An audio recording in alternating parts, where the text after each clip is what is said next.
لطیف کھوسہ نے میڈیا سے بھی گفتگو کی، انہوں نے کہا ہم نے لیول پلینگ فیلڈ مانگی تھی لیکن انہوں نے تو ہم سے فیلڈ ہی چھین لی، تو ہمیں ایسی لیول پلینگ فیلڈ کی ضرورت نہیں ہے، ہم عوام میں جانا چاہتے ہیں، اور اس وجہ سے ہی ہم نے اپنی جو اپلیکیشن ہے وہ واپس لی ہے۔ اب ایک اور بات کریں گے جو اہم ہے، پاکستان کے ایک نامور صحافی ہیں منصور علی خان، آپ ان کو جانتے ہیں، وہ ہم نیوز پہ ایک پروگرام کو ہوسٹ کرتے ہیں اور اپنا یوٹیوب چینل پر بھی وہ پروگرامز کرتے ہیں۔ تو انہوں نے کل ایک ویلاگ کیا ہے، اس میں انہوں نے کہا ہے کہ ایک طاقتور جو پاکستان کا ادارہ ہے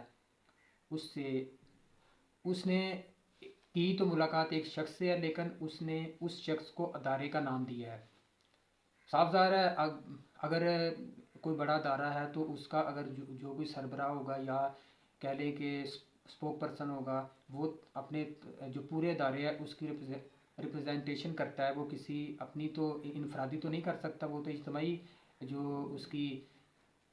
نمائندگی کرتا ہے۔ تو اس نے کہا کہ اس سے تقریباً 1 سال سے منصور علی خان کے بقول کے ان کی خواہش تھی کہ اس ادارے سے یا ادارے کے اس شخص سے اس کی ملاقات ہو جائے، تو کچھ دن پہلے اس کی ملاقات منصور علی خان ہے جو اینکر، اس سے طے ہو گئی اور وہ راولپنڈی اس ملاقات کے لیے پہنچ گئے، اور انہوں نے یہ بتایا کہ جب وہ ملاقات کے لیے پہنچے تو ان کو ایک دفتر میں بٹھایا گیا اور ان سے موبائل، ان کی گھڑی اور جو بھی ان کے پاس چیزیں تھیں وہ لے لی گئیں، اور ان کو ایک دفتر میں بٹھا دیا گیا، اور کچھ دیر بعد جس سے ان کی ملاقات ہونی تھی ان کے مطابق اس نے اس شخصیت کا نام تو نہیں لیا اور نہ ہی اس ادارے کے بارے میں بتایا، لیکن اشارتاً انہوں نے کہا ہے کہ وہ ادارہ پاکستان میں سب سے طاقتور ہے اور پاکستان کے فیصلے کرنے میں بھی وہ سب سے اہم مانا جاتا ہے۔ تو آپ لوگوں کو بھی یہ سمجھ بات آ رہی ہوگی کہ وہ کون سا ادارہ ہے۔ اب اگر ہم کہہ نہیں سکتے یا آپ کو سمجھ تو آپ سکتے ہیں نا کہ وہ کون سا ادارہ ہے۔ وہ بات چیت، انہوں نے کہا کہ ہماری بات چیت شروع ہو گئی، تو انہوں نے ان کے سامنے ایک شخص بیٹھا ہوا تھا، اس نے اپنی کاپی پینسل نکال کر ان کے درمیان جو منصور علی خان اور جو طاقتور شخص تھا اس کے درمیان ملاقات ہوئی، جو بھی وہ باتیں کرتے تھے وہ اس کو ساتھ ساتھ لکھتا جا رہا تھا۔ منصور علی خان نے کہا کہ میں نے سب سے پہلے یہ سوال کیا اس طاقتور شخص سے کہ پاکستان میں جنرل الیکشن ہوں گے 8 فروری کو، تو اس جو شخص تھا اس نے جواب دیا کہ کیوں نہیں، ضرور ہوں گے۔ تو اس نے منصور علی خان نے کہا کہ میں چونک گیا، میں نے پھر دوبارہ پوچھا کہ پاکستان میں الیکشن ہوں گے، تو اس نے کہا ہاں ہوں گے۔ تو اس کے بعد منصور علی خان کہتا ہے کہ میں نے پوچھا کہ پاکستان میں اب پاکستان کی سیاست میں عمران خان کا کیا اب رول ہے، تو اس شخص نے جواب دیا کہ مجھے نظر نہیں آتا۔ تو منصور علی خان کہتا ہے کہ میں نے پھر پوچھا اس شخص سے کہ آپ کو مستقبل کی سیاست میں بھی عمران خان کا کوئی کردار نظر نہیں آ رہا، تو اس نے کہا کہ نہیں، مجھے کوئی کردار نظر نہیں آ رہا۔ اور پھر منصور علی خان نے کہا کہ میں نے پوچھا کہ نواز شریف کے بارے میں آپ کا کیا خیال ہے، تو انہوں نے کہا کہ نواز شریف کے ساتھ زیادتی ہوئی ہے۔ تو میں نے کہا کہ آپ کے جو اس جگہ آپ کی جگہ شخص تھے بیٹھے ہوئے آپ سے پہلے، انہوں نے نواز شریف کے خلاف یہ سارا کچھ کیا، تو انہوں نے کہا کہ وہ ان کی انفرادی غلطی تھی، وہ انہوں نے جو بھی کیا وہ انفرادی کارکردگی کے لیے کیا، تو وہ نہیں کرنا چاہیے تھا۔ اب ادارہ کسی سیاسی شخص کی جو کہہ لیں کہ کردار یا اس کے کسی پہلو کو نہیں دیکھے گا، اب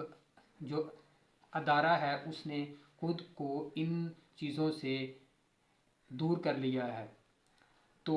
گفتگو ہوتی رہی ساری، پھر انہوں نے 9 مئی کے بارے میں بھی ان سے گفتگو کی، اس بارے میں تو سب سے پہلے آپ ایک سوال تو ذہن میں پیدا ہوتا نا کہ اس ادارے نے یہ تو بات کر لی کہ اب ہم نے سیاست سے اپنے آپ کو دور کر لیا ہے، لیکن اگر دیکھا جائے تو پاکستان میں سب سے اب پاپولر پارٹی تحریک انصاف ہے، اس میں کوئی دو رائے نہیں ہے، کسی شک و شبے کی بات نہیں ہے۔ اگر آپ سوشل میڈیا دیکھتے ہیں، آپ نیوز چینل دیکھتے ہیں، آپ گھر سے باہر نکلتے ہیں، آپ کو ساری انفارمیشن ہے کہ تحریک انصاف اس وقت کہاں کھڑی ہے، اس میں تو کسی کو شک و شبہ نہیں ہونا چاہیے۔ تو اس کے لیڈر کو آپ کہہ رہے ہیں کہ وہ میں پاکستان کی سیاست میں نہیں دیکھ رہا، تو اس سے کیا حساب لگایا جائے کہ آپ ایک طرف تو آپ کہہ رہے ہیں کہ ہمارا سیاست میں کوئی عمل دخل نہیں ہے، تو دوسری طرف آپ کہہ رہے ہیں جو سب سے بڑی پارٹی ہے اس کا پاکستان میں مستقبل نہیں ہے۔ یہ سوال تو پیدا ہوتا ہے نا کہ اگر آپ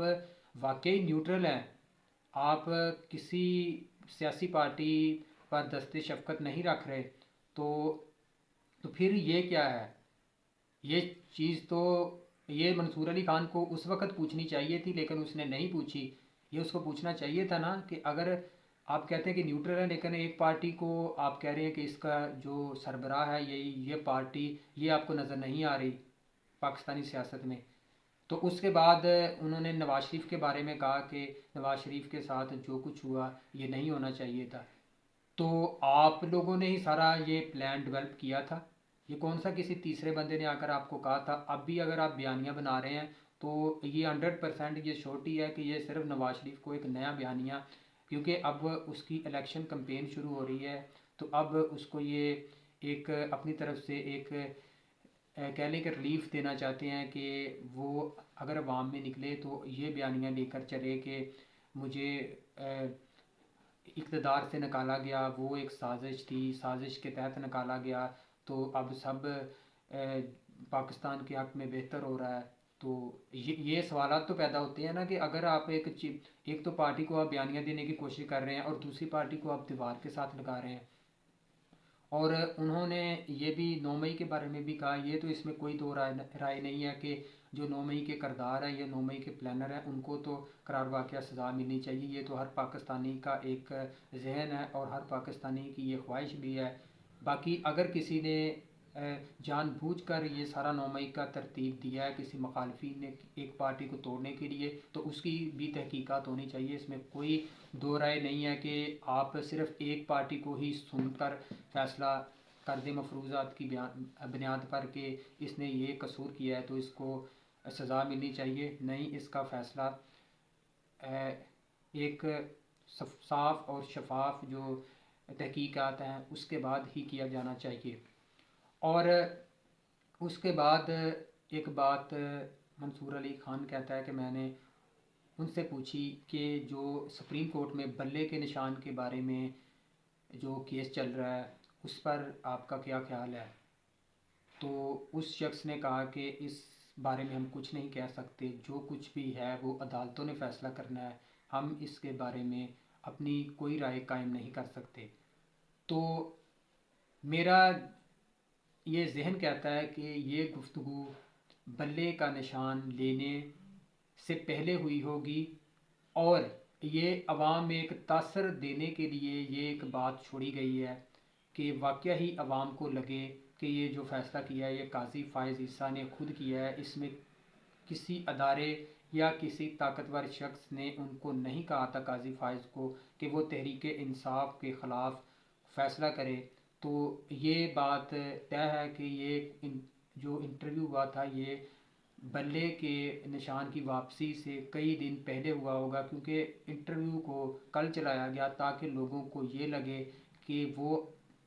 جو فیصلہ ہوا ہے وہ کسی دباؤ یا کسی پارٹی کو دبانے کے لیے نہیں کیا گیا، بلکہ یہ آئین اور قانون کے مطابق ہوا ہے۔ یہ ساری باتیں جو تھی وہ آپ کے سامنے رکھ دی۔ اب آپ نے یہ ایک نتیجہ اخذ کر لینا ہے کہ وہ ادارہ کون سا تھا، اور دھجیاں بکھیری گئی ہیں اکاڑا میں مسلم لیگ نون کا جلسہ تھا۔ اس جلسے میں جو سرکاری سکولز ہیں ان کو تقریباً 10-11 بجے چھٹی کر دی گئی ہے، اور ان کے بچوں کو جلسے میں لے جانے اور تمام اساتذہ کو جلسے میں پہنچنے کے لیے ڈی سی او اور اے سی حضرات نے ادھر لوگوں کو واٹس اپ میسج کیے ہیں جو ہیڈ ماسٹر صاحبان ہیں، اور ان کو پابند کیا ہے کہ آپ نے جلسے میں پہنچنا ہے۔ اس سے بہتر لیول پلینگ فیلڈ پاکستان میں اگر کسی جماعت کو مل سکتی ہے تو وہ صرف اور صرف مسلم لیگ نون ہے۔ اس سے بہتر لیول پلینگ فیلڈ اور کسی کو نہیں مل سکتی۔ یہ ہے پاکستان کی لیول پلینگ فیلڈ۔ اب ایک طرف تو آپ حساب لگا لیں کہ اگر تحریک انصاف جلسہ کرتی ہے یا کارنر میٹنگ یا کوئی بھی، بلکہ یہاں تک کہ آن لائن اگر کوئی جلسہ کرنے کی کوشش کرتی ہے تو انٹرنیٹ کو ڈاؤن کر دیا جاتا ہے، ان کے لوگوں کو ڈرایا جاتا ہے، یا کہہ لیں کہ اگر وہ جلسہ کرتے ہیں تو پولیس پہلے ہی پہنچ جاتی ہے جلسہ گاہ کی جگہ پر اور کرسیاں خیمے اکھاڑنے شروع کر دیتی ہے۔ جبکہ اگر نون لیگ جلسہ کرتی ہے تو اس کو لیول پلینگ فیلڈ اس پائے کی دی جاتی ہے کہ ان کے لیے ڈی سی اے سی حضرات خود لوگوں جو سرکاری ملازمین ہیں ان کو واٹس اپ میسج کر کے یہ اطلاع دیتے ہیں کہ آپ نے جلسے میں پہنچنا ہے، اور سرکاری اسکولوں کے بچوں کو چھٹی کر دی جاتی ہے اور کہا جاتا ہے کہ آپ نے بچوں کو لے کر آپ نے جلسہ گاہ میں پہنچنا ہے۔ یہ ہے پاکستان میں سب سے بہترین لیول پلینگ فیلڈ جو مسلم لیگ نون کو دی جا رہی ہے۔ جماعت اسلامی نے آج الیکشن کمیشن آف پاکستان سے ایک مطالبہ کیا ہے کہ اگر آپ نے پی ٹی آئی سے بلے کا نشان چھینا ہے تو آپ کو پھر پیپلز پارٹی اور مسلم لیگ نون سے بھی جو ان کے نشانات ہیں ان کو چھیننا چاہیے، کیونکہ ان کے بھی الیکشن اگر آپ کے مطابق تحریک انصاف کے الیکشن آئین اور قانون کے مطابق نہیں ہے تو پھر مسلم لیگ نون اور پیپلز پارٹی کے الیکشن بھی آئین کے مطابق نہیں ہے، تو ان سے بھی بلے کا ان سے بھی جو ان کے نشانات ہیں ان کو واپس لیا جائے۔ یہ جماعت اسلامی نے الیکشن کمیشن آف پاکستان کو آج ایک درخواست لکھی ہے اور اس کا متن یہ ہے۔ کل تحریک انصاف کے جو رہنما شیر افضل مربت انہوں نے کراچی میں جلسہ کیا ہے، آج وہ حیدرآباد میں جلسہ کر رہے ہیں۔ تو کراچی میں انہوں نے جلسے کے دوران لوگوں سے یہ حلف لیا کہ اب آپ نے ڈرنا نہیں ہے، آپ نے جو بھی ہو جائے اگر تحریک انصاف کو بلے کا نشان نہیں بھی ملا تو کوئی بات نہیں، آپ نے جو ڈر ہے اس کو اپنے جو دل سے وہ نکال دینا ہے۔ اب آپ نے عمران خان کی خاطر 8 فروری کو الیکشن کے دن باہر نکلنا ہے اور تحریک انصاف کو ووٹ کرنا ہے۔ تو آج ان کا حیدرآباد میں جلسہ ہونے جا رہا ہے، وہ اس میں شرکت کے لیے پہنچ چکے ہیں۔ اس کی جو تفصیلات ہیں وہ بھی اگلے ولاگ میں آپ کے سامنے رکھیں گے۔ اب تک کے لیے آپ سے